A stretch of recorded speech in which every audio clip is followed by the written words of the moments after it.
everyone. I'm Shamal Clarke, a forecaster with the Cayman Islands National Weather Service, and today we'll be talking about the peak hurricane season. Now, for those of you who aren't familiar with it, the hurricane season, and that's specifically the Atlantic hurricane season, is between June 1st to November 30th. Now, let's just jump right into it. The peak hurricane season, based on statistics, is actually September 10th. Now, they take an average of 100 years, and based on the frequency and the number of storms that propagate across the Atlantic, the average was actually September 10th. So right now, it's August 25th, so we're not quite there yet. We're still approaching peak hurricane season. So for now, though we're seeing some activity, just keep in mind that as time progresses in the next couple of weeks, we should start seeing even more storms being formed in the Atlantic basin, and that's as we move closer to the peak hurricane season. One of the things we want to highlight is that while the systems are progressing from the Atlantic into the Caribbean, for the month of August, ideally the most likely conditions highlighted in orange is where we expect storms to form. Now, we can reference Tropical Storm Grace, and based on the trajectory, or at least the path that Grace took, we can see somewhat of a similar path for the average storms that have been calculated.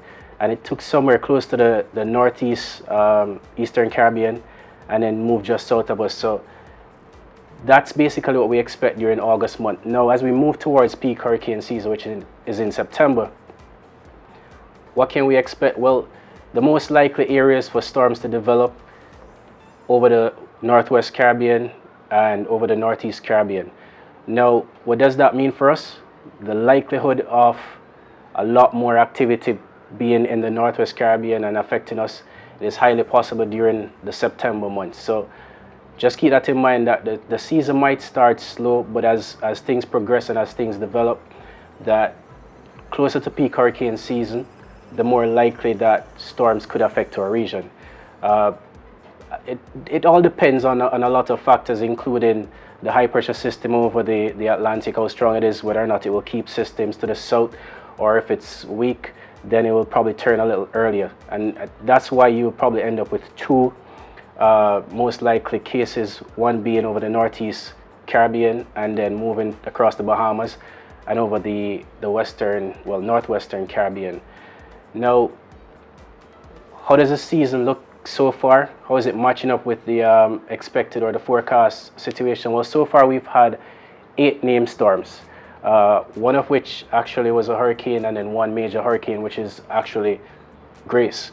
So what we experienced as Tropical Storm Grace then went on to become Hurricane Grace and then developed into a major hurricane as it moved across Mexico. For the remainder of the hurricane season, just keep in mind that we're moving towards peak hurricane season. So everybody just needs to be on alert, pay attention to your local news network. So as we talk about approaching peak hurricane season and there being a frequency in terms of the amount of system that we'll see through the Atlantic or over the Atlantic basin, right now the National Hurricane Center in Miami, they're monitoring 3 areas of interest, 2 in the Atlantic and 1 in the Caribbean.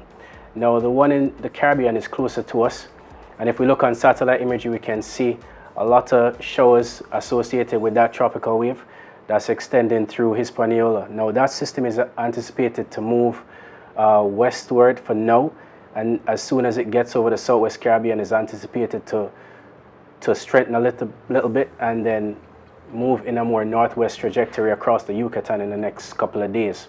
Now, what does that mean for us? Now, as that system moves towards the Yucatan Peninsula, we should start seeing an increase in cloudiness and chance of showers from tomorrow night, which is Thursday, August 26th. So overnight, we should start seeing, more rainfall, more showers, possible thunder. And then between Thursday night and Friday night, we should see somewhere between 1 to 2 inches of rainfall. That's about 35 to 50 millimeters approximately, a rainfall expected between tomorrow night and Friday night. And because of that, there's a flood warning in effect, as most low-lying areas are expected to be somewhat inundated with water due to that amount of rainfall. A marine warning is also in effect for the next couple of days, beginning with a small craft advisory for Thursday night with wave heights expected to be about 4 to 6 feet. And for Friday, we have a marine warning, and that's because wave heights are expected to be 6 to 8 feet. On Saturday, we see things gradually start dropping down, so we should start seeing wave heights about 5 to 7 feet, and for that, a small craft warning will remain in effect. Residents are urged to continue to monitor the development of the system and its potential impacts on the Cayman Islands as it moves across our region this weekend. You could visit us at www.weather.gov.ky, follow us on Facebook for any information, and as soon as any developments take place, then you'll be in the first to know exactly what's happening and how it might affect us in the Cayman Islands.